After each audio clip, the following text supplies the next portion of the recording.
and welcome to this News9 special discussion on Teerthhodbhava, an auspicious occasion that is being marked today, the 17th of October. At 12:33 p.m. all eyes will be at Talacauvery. As you can see, several thousand devotees have gathered at Talacauvery to be a part of this momentous occasion of Teerthhodbhava that marks the occasion where the emergence or the birth of Kaveri is celebrated. Now this spectacle, this grand spectacle, according to the Tula Rashi, will take place at 12:33 p.m. The pujas or the prayers connected with this occasion have already begun at 12 noon, just about now in fact, and we've already seen scores of people from across the state, in fact not just the state, from across state borders as well, from Kerala, Tamil Nadu, Andhra Pradesh and Telangana have also joined in to mark this occasion. Now legend has it that the holy water gushing out of this very area, this very pond, is said to be the time when the sun enters Tula Rashi. This is what is being celebrated over here, and we already have so many devotees over here. They're singing the hymns connected with this particular occasion as well. These are live visuals coming in as residents of the area get together and welcome this joyous, this auspicious occasion. And we're just barely minutes away from that very moment that is going to mark this special occasion.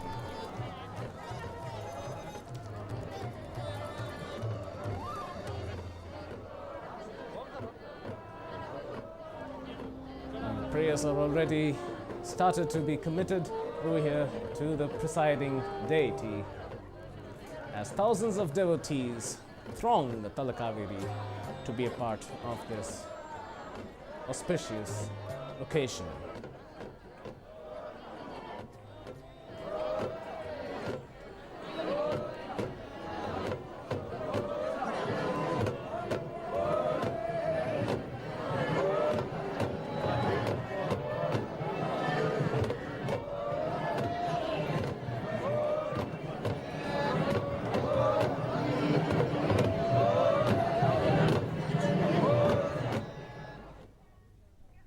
Now, we need to understand the significance of this occasion, this auspicious occasion as well, and for that, it is my privilege to introduce our panel members today. I have with me Nanjamma Chinnappa, writer, who will guide us through the various nuances involved in this particular occasion, as well as by Kishu Uthappa, who is the founder of kodavaclan.com. Thank you for joining us and to give us a deeper insight into this occasion. If I could start with you, Nanjamma, if you could guide us through the very reason this is in fact being observed today and the background behind it in your words.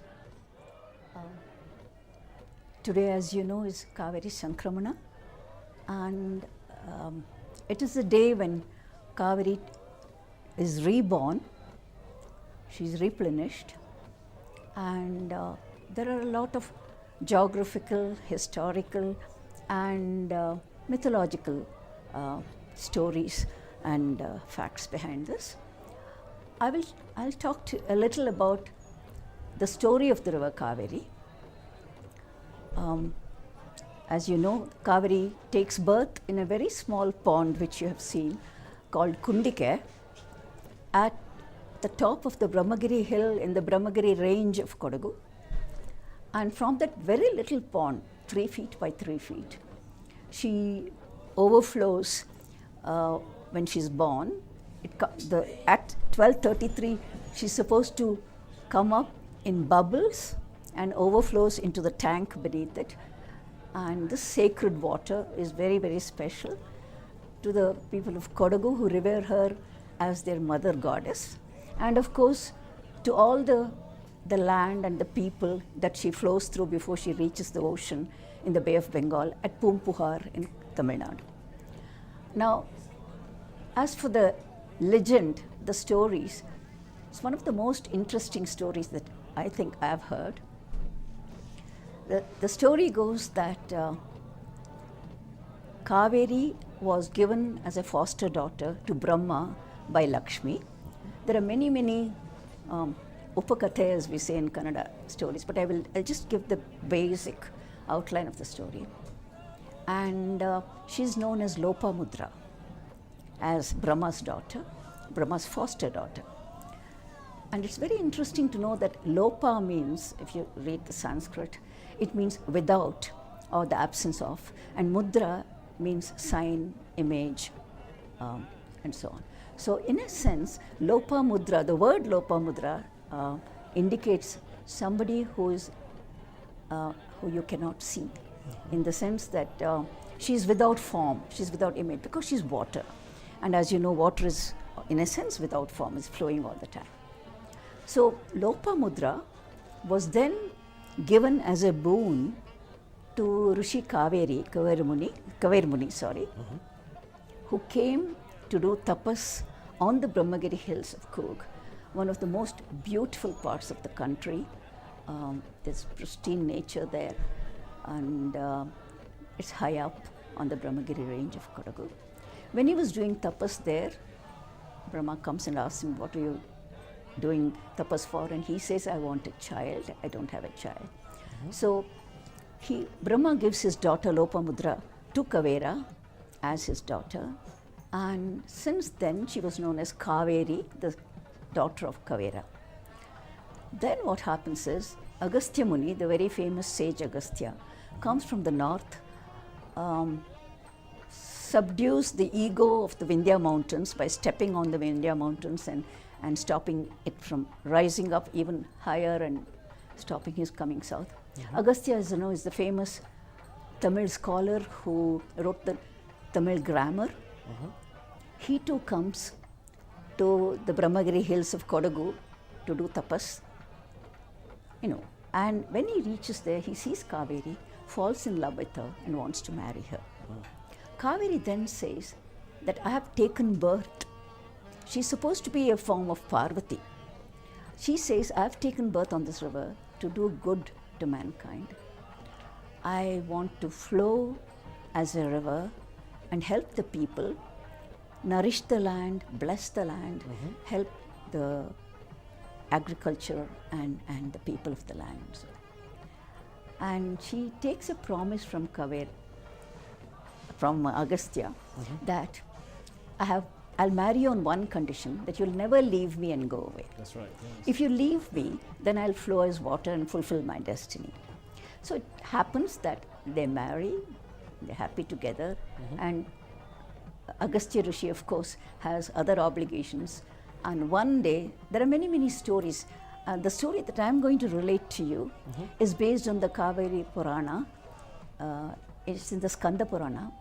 And the folk songs of Kodagu, the Balo Patu as we call it, which are sung with the beating of dudis. You must have seen that earlier in the program. Yes. And I'm sure they were singing the Kaveri Purana in their Balo Patu, or Dudi Kottu Patu as we call it.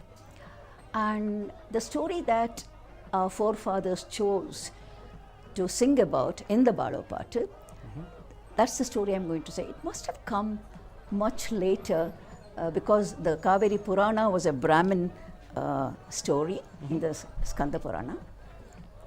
There might have been earlier stories of the Kaveri, whom in Kodagu apparently was called Tayavva Pole, the mother goddess. Apparently she didn't have a name Kaveri at that time. They just simply knew her as the river, who is their mother goddess. We call her Kaveriyamme with a lot of faith. Her waters are sacred and bless our land. So the story that I'll tell you very, very briefly is from the Kaveri Purana in our Balo Patu. And there what happens is, as destiny would have it, Agastya once goes to bathe in the river Kanake and confines Kaveri in a little chumbu, in a little bronze vessel.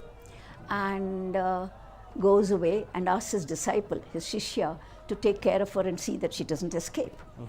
Kaveri, of course, is very furious that he has broken his promise, and it so happens that Brahma or Ganesha, whoever it was, there are different stories, comes and topples the vessel, and before the disciple could know what was happening, she's flown away as water.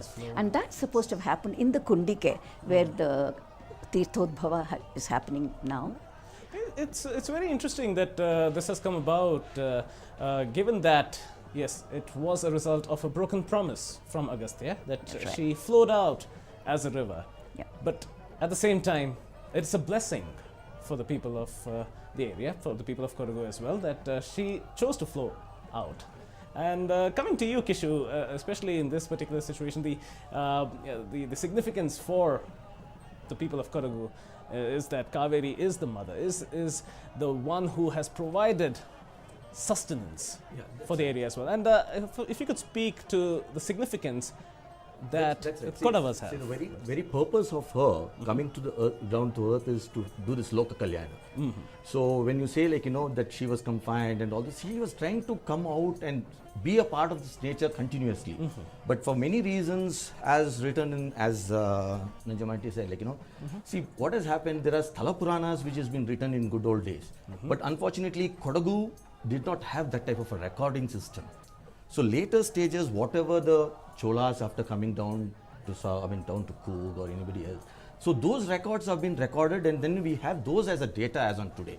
The original Sthala Purana, probably if it was there, we would have still had, not as Kaveri, probably would have been still calling her as Tayava Pole. Because Tayava Pole is what is being told later, like, when some interpretations happened. But all credit goes to Mr. Chinnappa, who wrote that Pattola, which became a record for us. Right. Because after that record, we have been able to justify, or rather, pass the messages down the line for our future generations as to what's happening and what it happened before. Like as Nanjamanti said, like, there is a saying that it could be Ganesha coming as a crow, or Brahma himself as coming as a crow, or whatever. Like, but those are recorded later, much later, and it has been passed on to us. Right. So at this stage, I mean. So when you say that, when you say, like, when she flowed down as a river, that was the main purpose of Kaveri herself coming, So, as a man, in a manner of speaking, what we're looking at as the marriage that she had with Agastya was merely an avenue for the intended aim of serving the land. Absolutely. See, when it comes to that, like, I think Nanjamanti can give better thing about how she came out, and, like, how Kodava Tiyas, especially the Kodava ladies, they faced her in Balamuri section. And one part of the river where there is a place called Balamuri, where she comes down from Bhagamandla, there's a place called Balamuri. And how the Kodava Tiyas, the ladies, faced Kaveri, and they went through one thing, and then later in Guya again the ladies faced Kaveri. I think when it comes to the ladies section, I'll leave it to Nanjamanti to talk much better about it. In fact, let's get to that while we're at it, while we're interconnecting the various aspects of it. But we will come back to that. We have got the stories ever starting from that point down along Kodava. Absolutely. In fact, we'll come to that. There's a lot to, I'm sure, we can speak about. After this short commercial break, on the way back, we will learn more about the connection between this occasion and the Kodavatis as well. So stay tuned.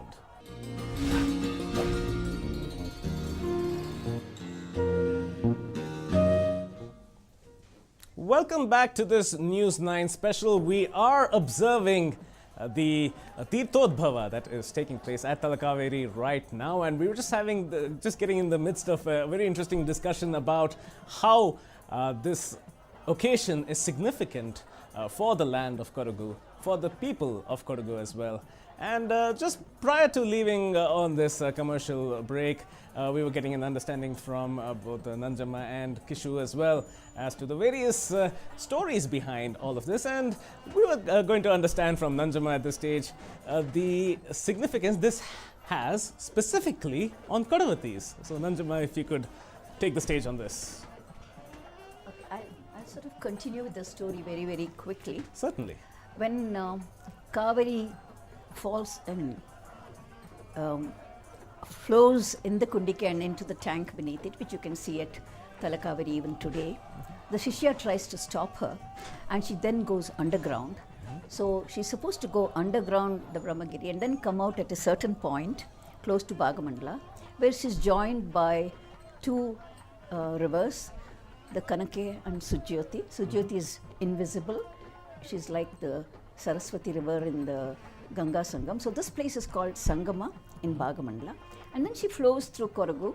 And as Kishu just said, by then the Shishya has gone and told Agastya, your wife is going away as a river. So Agastya comes and begs her, pleads with her to stay back. And she doesn't listen. She's still very angry. And at a place called Balamuri, which you can see in Coorg even today, she takes a swift turn to the right. Now, apparently, Parvati had appeared in a dream to the people of Kodagu, their king or whatever, and told them to wait for the river, which was going to bless this land, which was not very fertile until then. It was sort of dry. There are other stories about Surapadma, a Rakshasa who caused drought, and Kaveri came and changed that situation. Anyway, at Balamuri, the Kodava women were wearing the sari in the typical Indian way with the pleats in front. And when Kaveri, angry, turns to the right, that's why it's called Balamuri, to avoid her husband who's coming after her, our pleats are supposed to have turned to the back. So you will identify a Kodava woman always by the fact that the pleats of her saris are swept, and the way we wrap our sari, my pleats are at the back. Right. And these are all interesting legends, stories that that I enjoy reading and knowing, and whether you believe in them or not. Then what happens is, at a point called Guya in Coorg, in Kodagu, Agastya catches up with Kaveri, and then he says, please, let's discuss this, let's talk about it. And what happens then is, Kaveri says, you've broken my promise. And then he pleads. And then she says, no, I have to fulfill my destiny. And at that point,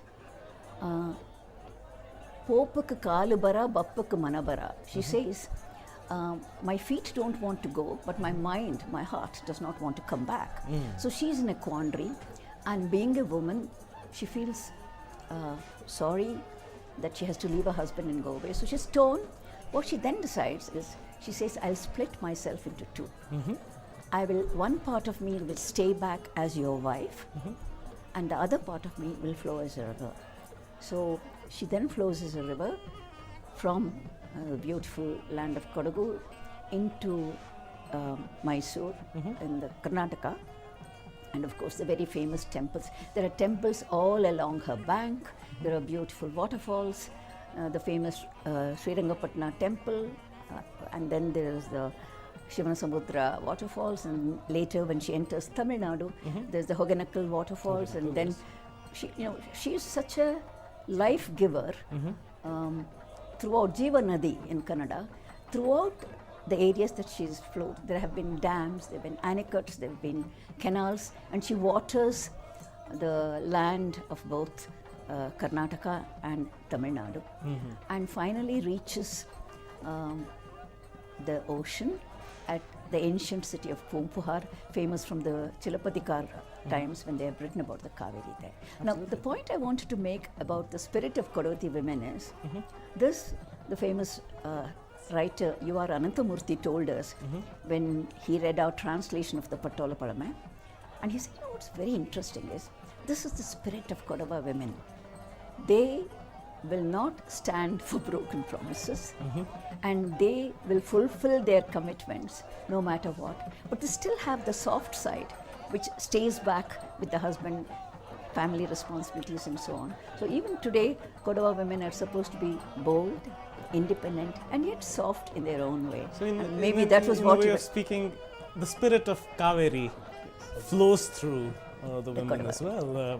Would you agree with that, Kishore? Here, absolutely. See, because every Kodavati, for that matter, the day they are born, they've been referred to as Kaveri. Kaveri, she's Kaveri is in our house. She comes down. So every woman born in it's a baby child. You must observe, when it's a baby girl in a family, everybody is proud and happy. It's a Kaveri's part being with us again. So we have always been, proud of that. So she's always been with us, and we know that Kaveri is with us all the time. come what may, when it comes to water, we only relate Kaveri in any form. Whenever we go, wherever we go, we just feel Kaveri is with us all the time. And that's the reason, like, the Teerthhodbhava is happening today, which is supposed to be one of the most sacred form of water. In fact, just recently, off late, I think yesterday or the day before yesterday, there was an article released by one Dr. Krishna Mahadappa from US, who had taken water from here and done a thorough study to know that the quality of the water for almost 10-15 days, which is coming out of the pond at that point, is like, it's totally different. It's got very good qualities and things like that. And that's the reason we Kodavas, we keep it all the time in our house. There is probably no house without a bottle of Kaveri Teertha. And that, see, for that matter, the Kodo Samaja is getting the the Teertha tomorrow morning. Because today after the Teerthodbhava, they have made arrangements, they'll get it, and then they distribute it all across here. And when they get that bottle, like, it's like that whole bottle, it's considered as a concentrated Teertha. You dilute it and dilute it and dilute it, whatever extent you want to, we still feel that it's got that powers. So we're talking about the renewal, we're talking about a rebirth of Kaveri over here, and that way the houses, the various houses are also blessed with this rebirth. Yes. So this renewed energy that comes in from Kaveri as well. Absolutely. We have, I think that Talipadu, Teertha Talipadu is also a part of our ritual. In fact, at this stage, I also want to introduce a third member of our panel over here. We have a young member of this panel as well, Ashin, who is a student. Thank you for joining us, Ashin, at this stage as well. And what I'd like to understand from you as well, this is a tradition that dates back millennia, so to speak. But for you, as a member of this new generation, what significance does this holy occasion have for you? As we've grown up, we've always, our parents have always told us that, Kaveri Amma is always there watching out for us, and we got to save her, and she really means a lot to everyone in parts of Kodagu, and she's the one who blesses us. So even we need to pay respect and give her the same what she gives us. Yeah. Absolutely. In fact, it's very interesting that you brought up this point as well, the very importance of Kaveri Amma as a river, as a force that provides sustenance. So that's what we're dwelling upon as well. Now, coming back to you, Nanjamma, the very what I'm really enjoying about this is that you are bringing to us several stories, and there are so many different versions to it as well over here, but you've spoken to us about the widely accepted sources of these stories as well. But going forward, keeping this particular tradition alive to the extent that the importance of Kaveri is well understood by future generations. We have Ashin over here. There will be several generations after her as well. The very understanding of the power of Kaveri on the land needs to be understood as well. And that is why the traditions behind it also have to be conserved. Would you agree?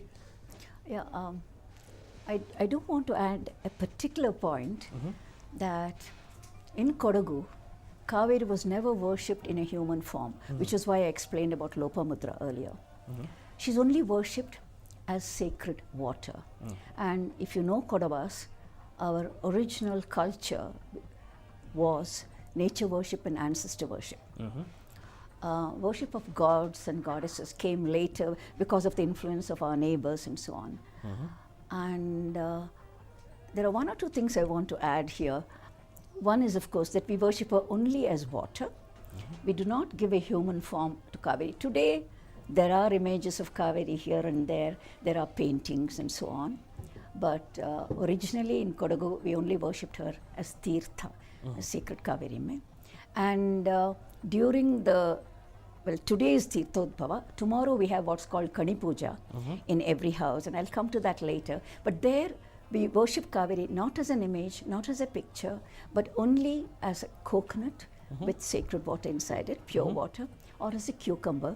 Dress her up as a Devi with silk and jewelry and with a lamp in front and flowers. But there was another point I wanted to come to, that again this the argument she had with Kodava. Apparently at that time, another interesting story is that the Brahmins there, now there are many versions, contradictory versions of the story, but the one that I like is that the local Brahmins, being disciples of Agastya, took Agastya's side and said, he is right, you are his wife, you should not leave him and go away, that's not right. Whereas the local Kodavas said, no, but this was a promise that was broken. She has every right to flow and bless her land, of course. So apparently, Kaveri cursed the Brahmins of the land and said, may your numbers never grow in this land. May you be in want of food, of milk, of... I think that was a time when she even tried to bless us back with and remove our curse by saying, like, don't worry, nothing is going to happen to your clan down. Those are the contradictory stories, because according to the story I know, the Kodavas were never cursed. No, because I believe when Agastya cursed, saying, like, Agastya cursed because we were trying to relieve her from her, or rather letting her do what she wants to. Because when that freedom was given to her, there was some objection by Agastya, and then he said he cursed us, and then our clan, like, as the Kodava clan for that matter, were asked to be, they were asked to remove the paddy part of it. Correct. I think we were doing that. Paddy cultivation was one of the major That's right, agricultural thing that used those days. Like, so they had the removing of the paddy and then replanting it. So that as far as you replant the seed, your curse will be removed. And would that replanting coincide typically with maybe that is one of the reasons why we still follow the same type of paddy cultivation in Kodagu as on today. That could be one of the reasons. And in all over India now, but it, one of the stories that you told me was that it might have started in Kodagu. The idea of transplanting. That is how it has been recorded in few areas about. Coming back to the significance of the Kaveri, as you said, if you go to our Kaimadas, or that is our ancestral shrines, which are next to our ancestral homes, we usually do not have any image there either. But this Kaveri water is kept in the most sacred room of the ancestral home called the Kanni Kambara, the room of the Kanni, the Virgin, and the water is kept there or in a good or a little place in the wall, an inset in the wall, where they keep just a lamp. And being nature worshippers, ordinarily we do not have any other photographs or images. We just have a lamp and the Kaveri water. As for the significance of the water, because it is holy water, because it's so sacred, as you said, we always keep, any Kodava will always keep a bottle of Kaveri water, and it's never supposed to deteriorate, even if you've had it. I think I've had one that my father or mother gave me 30, 40, 50, 60 years ago, and it's still there. Now, somebody asked me, do you use that water? I said, no, we sort of keep it there, symbolizing our mother goddess, and pray to her. So whenever you make your prayers to the lamp, you're also thinking of Kaveri.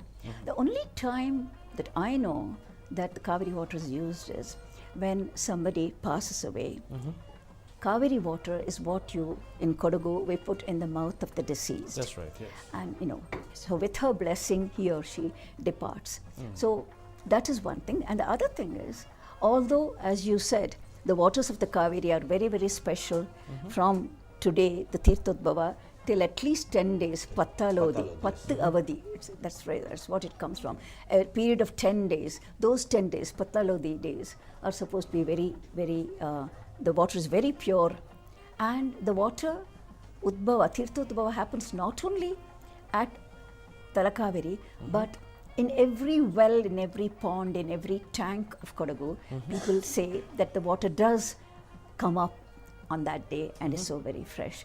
And yes, if you have a dip on Teerthhodbhava day, it does cleanse you of your sins, which means, you're both physically and your mind becomes clear and pure. But she's also supposed to be sacred.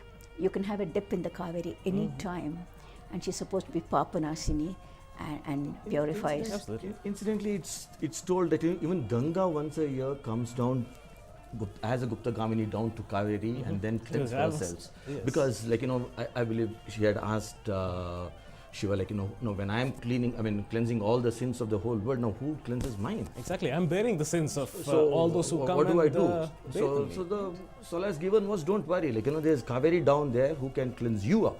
So it's told like, every year she comes down as a Guptagamini and cleanses herself and And here we're seeing That's the occasion is just happening now, 12:33. This is the occasion that we're seeing now. If you could explain to us what we're seeing right now. That's exactly the Teerthhodbhava happening. Like, that is when the whole the Kaveri thing is coming on the ripples come out, and now what happens is they want to take the water out so that it will not overflow. It is told that it should not overflow. Of course, it will not overflow because everybody takes the.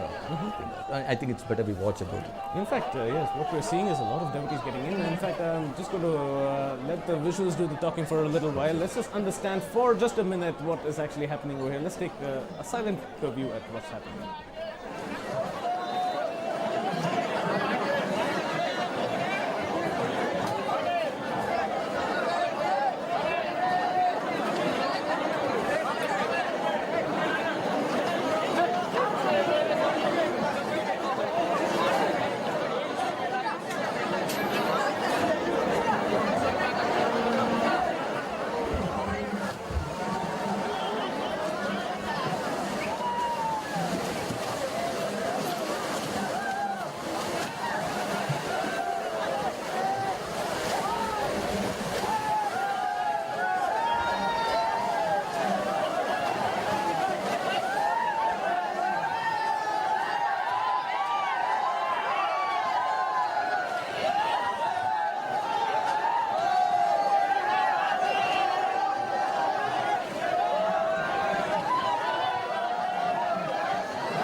So what we are witnessing right here on our screens right now is a momentous occasion. Scores of devotees rushed towards that one point where this auspicious occasion is just taking place. If I could get an understanding as to what exactly happened over here at that particular time, 12:33 as per the Tula Rashi, what exactly happened just now? It's an auspicious time that the astrologers or panikas have determined through their charts and understanding of these phenomena. The Kaveri has bubbled up in that little kundike that I was talking about. So that small Yes, section that that 3 we by just saw. 3 foot which you just saw. Yes, You would yes, see it right. as red because the priests would have put a lot of kumkum on it. Kumkum on it, yes. You know, when they were there. And what you see is the priest then taking glassfuls, mugfuls, bucketfuls of potfuls of water and throwing it into the tank, and people then collect it. And what you saw is people rushing down into the tank below that that pond, that little pond, which is below the kundike, where they take a sacred dip and they collect this sacred water and they take it back to their own places. It must be a very emotional moment It is. for a It lot is. of the devotees as well. I mean, as you see, like, the way they just gush down, like, everybody wants to reach there first. Absolutely. Because the numbers is, again, I think by now you would have got your report direct from there also. The traffics are already blocked. It's been jam-packed. Yes, absolutely. It's been very... And of course, despite the security being there and them ensuring that there is smooth movement of devotees, that there is nothing that hinders this. By the looks of it, this has brought in a lot of joy to those who are gathered there. It used to be a big event. I mean, it is still a big event, of course, no doubt. Like, historically, when you go like way back in the 18th centuries and 19th century, we have heard, like, people down from Kugarnad, that is the South Kug, down from Kutta, they used to go down to Kaveri. It used to be a 3-day affair. So they used to start one day, they used to stop in Virajpet and there were a lot of philanthropists, like in Virajpet they have this Chapudra Chittava Chatra. I think it is next to the Chatra Kere in, so people used to stay there. Then after that, next day they used to go to Charambani. They would walk all They used to walk all the way. They used to completely walk, like, and I think in Charambani they had Siddharuda Mata's Chatra. Right. Yeah, in Charambani they used to again take 1 day break, and next day morning they used to go to Bhagamandla. In Bhagamandla there was this Kolavanda Chatra, Koravanda Chatra, and then the Devasthana's Chatra also. And so these Chatras used to accommodate all the pilgrims on that particular day. And like, I remember reading somewhere in one of the records saying, like, the Bhagamandla temple had 3,000 batti bhumi. So the Mundaira batti bhumi of Devasthana was Attached to the temple, right. that was the thing told to that particular temple. Bhagamandla temple is Mundaira batti bhumi Devasthana. So the paddy grown in that particular area was used, rather the rice was used for the pilgrims on this particular day. Right. So because there are other rituals attached to this, like, there's this Pinda Kodpa, like, the ancestral, because we are basically ancestral worships, as That's right. Auntie said. Yes. So what they do is they complete their rituals, what they want to do for the elders, and they go back in the night, and, like, next from tomorrow onwards the Karana Kodpa event starts. I just wanted to add to what you said. They go up to Bhagamandla, and in the olden days, I have done this with my father and mother. We would walk up to Talacauvery.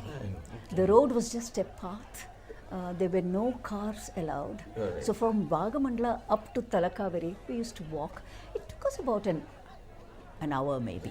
I'm glad that you brought this up, because I want to go a little deeper into Yes. how the celebration of this occasion was, let's say, a few decades ago.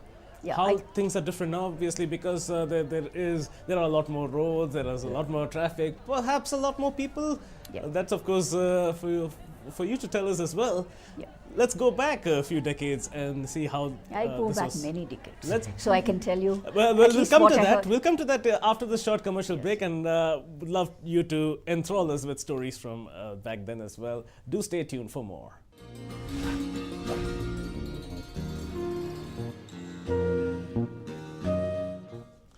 Welcome back to this News 9 special. Now, if you've just joined us, just a few moments ago, we saw the auspicious moment, 12:33 p.m. Past, where the gushing out in the small kundike took place, where the water of the Kaveri just started gushing out, and then scores of devotees got together. They thronged to get a glimpse and a little bit of the holy water themselves as well. Now, we've been talking across several generations, and the understanding of how this entire occasion has been observed, has been celebrated. But we're joined once again by our young friend over here, Ashin over here, who has been with us since this whole discussion began, and giving us an understanding as to how, as a youngster way back when she was growing up, what she remembers when she was visiting Kodagu, when she would visit her grandparents' house, perhaps, the various traditions that you can recall. Like Mama used to wake us up in the morning, and me and my little sister, we used to have a fresh bath early in the morning before the sun rises. And my mom used to keep the coconut on a bed of rice and decorate the coconut, and we used to symbolize her as Kaveramme, and have our prayers done, and then go up to our grandparents' house and the neighbors and all our elders, and you seek their blessings. So that's one thing we've all grown up. I mean, I've grown up and seen. So yeah. So is that something that got you all inquisitive and figure out from your parents as well as to why you were doing and what we you used were to doing? keep hearing stories about it, and those are the best bedtime stories me and my lovely. little sister had. Right. Well, Nanchamal, looking at your childhood as well, growing up and seeing how this was being celebrated when you were a child as well. Can you draw any parallels to that? What was different and how it was compared to how it is right now? I think I'll continue with the pilgrimage. At least one person from every family in Kodagu would walk up from wherever they were, as far as Kugatnadu, as Kishu said, up to the Bhagamandla. And let me continue from there, because I've done that with my father. We would walk up those days from Bhagamandla up to Talacauvery, a good 1 hour's walk, steep walk, but very pleasant because it was so beautiful. The views were fantastic. And I even remember to this day there was a huge stone, a rock, which we used to call Bhimakallu. It was about the size of, I don't know, about 6 feet by 6 feet or even bigger than that. I was a young child then. I think that's the same thing. There was a, I don't know, I wanted to ask you that. Yeah.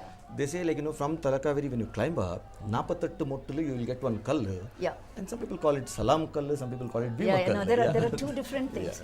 I'll come to the Salam Kallu. But this huge, I don't know, 8 feet cube stone was there on the side of this little path. We had to climb a little path with some stone steps here and there.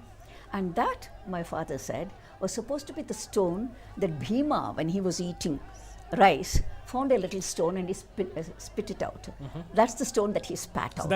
So it gives you an indication of what a huge person Bhima was and the kind of food he ate. But the Salam Kallu is a slightly different story. When Tipu came to Coorg, and at one time, of course, he conquered, he put down the Raja and the people of Coorg. And when he came to Bhagamandla, again there are many, many historical stories of he established his camp in the Bhagamandla temple. And when he tried to go up to Talacauvery, at that particular point, perhaps that I don't remember, he was stopped. Whether he was stopped by some divine force or they were stopped by a swarm of bees, there are many, many stories to that. And Tipu could not go beyond that. And apparently at that point, he did his salam and went back. He could not go. So it's called the Salam Kallu. I'm not quite sure where exactly it is in relation to the Bhima Kallu.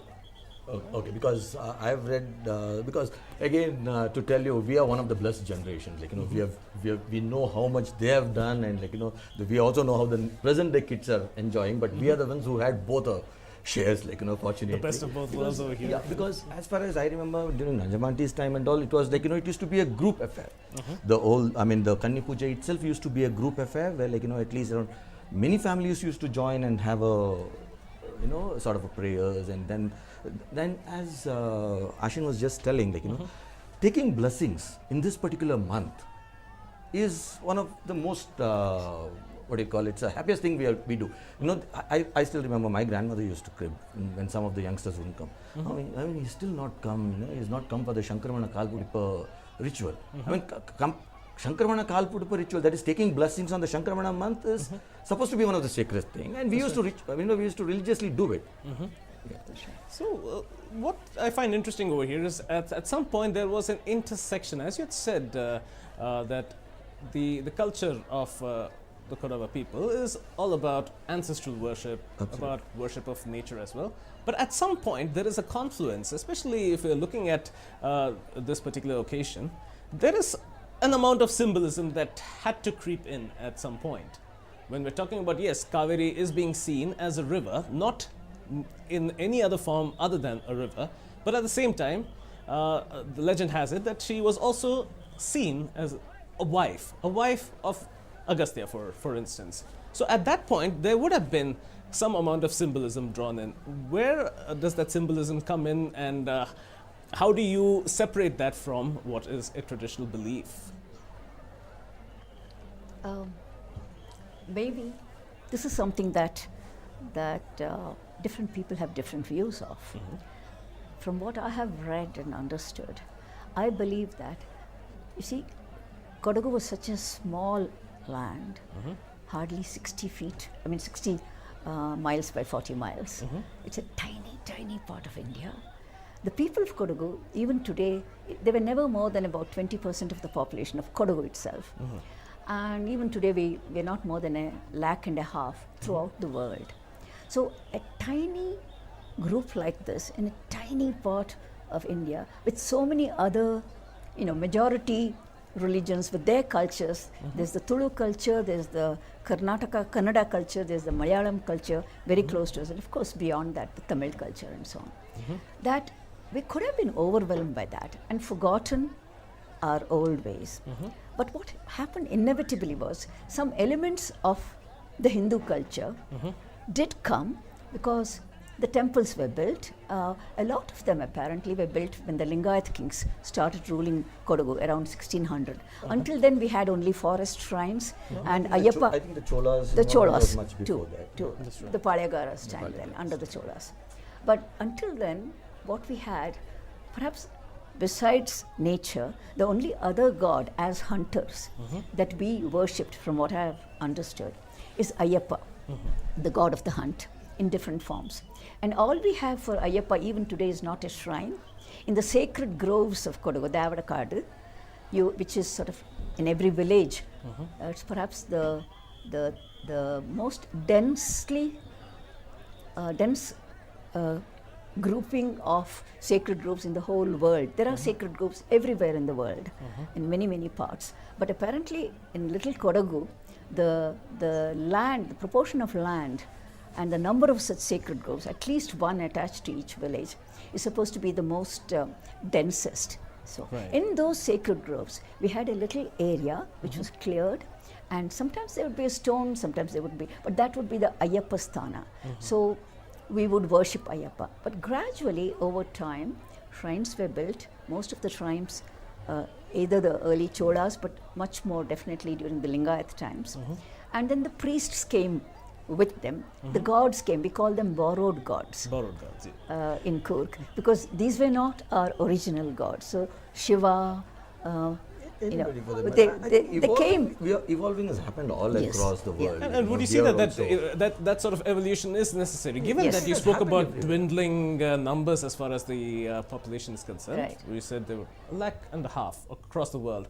But to ensure that these traditions are maintained, some amount of, as if I could use the word that you used, borrowing is necessary to spread awareness of what the culture is about, what these traditions are about. Kishore, if you could share your insight on that. No, that's something which I want to talk like. See, even as you say, evolving is happening across, across the sphere. Everywhere it has been happening.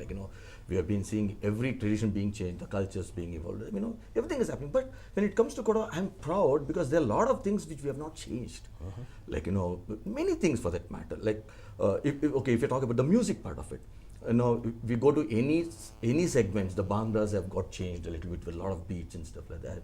Any other music for that matter, even the Caribbean music has changed. But when it comes to our Walaga, you won't believe it, gentlemen, we are still the same. We still have that same Valaga, which probably Nanjamanti's great-grandfather was listening, and my great-granddaughter will continue to listen. And our Balo part. Balo part, of course, yes. Balo Our part is also Dudikuttu one more part, thing. our folk songs. The traditional folklore Yes. songs. Yeah. So evolving has happened, but we are proud and we are maintaining. We may not be a no-nuisance chaps. When somebody tries to do something, we may just leave it at that and say, okay, live and let live. Okay, let him have his way. But when it comes to mine, okay, I'll have mine. I'm not going to change it from what I was given. So because see, even when it comes to again coming back to Kaveri, see the land of ours, we still feel it is a borrowed land because Kaveri actually lent it to us. See, mythologically, there is one particular story saying, the Pandavas, when they were down south, I believe they had gone so bad, they didn't even have land to do their basic requirements. Absolutely. In fact, at this point, I want to come to Ashin over here. As the next generation, as we've just understood about how important Kaveri has been for the land, and as Kishore just said, that the land of Kodagu is land borrowed from Kaveri. So it is important to maintain the sanctity of Kaveri as well, and there was a message that you as the next generation would have for the generations going forward as well as to the importance of Kaveri, I'm sure. Yeah, I mean, she gave us birth, and she's blessing us all through. And doing that, I think we should also save her and give our tiniest at least of effort. So that she'll be there for the rest of our lives and for the coming generations. And yeah, we got to save her. That's the whole point about it. Absolutely. In fact, at the end of the day, speaking to everyone over here as well, the very fact that Kaveri is a gifting mother and should be seen as such over here as well. We're coming very close to the end of our special over here. I would love some parting thoughts on this occasion as well. I think up till now, I think the Kaveri has continued to flow, but as all of you know, in Kodagu, there is pollution. The trees by the river Kaveri are being cut. And we in Kodagu are quite furious about it, that the government wants to bring in the rail, the electric lines and so on, and the thousands and thousands of trees are being destroyed. And as all of you know, if there are no trees, there will be no water, there will be no rain, and Kaveri will dry up. And that's what the historical story says as to what happened when Shurapadma came. So I think I'm so happy that the younger generation is thinking of the future of the river Kaveri. Let's protect, let's nourish, and the let's... catchment area of Kaveri Yes. needs to be looked at, which is We more need important. trees throughout the Kaveri. Our forests should not be cut, and they should be replenished. So, whereas Kaveri... One begets the other here, and That's that right. has to be noted over here. There are a lot of volunteer organizations which Now, is trying to yes. do that. There's this clean Coog campaign, or Clean Coog initiative, Save River Kaveri, Coog Wellness. There are a lot of these type of organizations, volunteer organizations. Probably, as an individual, everybody has to be a part of it and help them out, and then take care of the river. Absolutely. At this point, this is in fact a very auspicious occasion, but at the same time an occasion that is marking the importance of Kaveri and what Mother Kaveri has done, not just for the land of Kodagu, though Kodagu is in fact one of the main beneficiaries of this lovely river, but at the same time the entire state of Karnataka and surrounding states as well that have their lands replenished by the waters of Kaveri. So Kaveri needs to be protected, and what better way than this festival to bring about that awareness. At this point, we thank you for joining us in this News 9 special. I would also like to thank our panel over here as well. Kishu, thank you for joining us. Nanjama, thank you very much for the insight that you gave us. And Ashin, we wish you all the best as the next generation gets about working towards a better and cleaner and safer Kaveri for the land of Kodagu, for the land of Karnataka, as well as the lands that are replenished by the great river. Thank you for watching.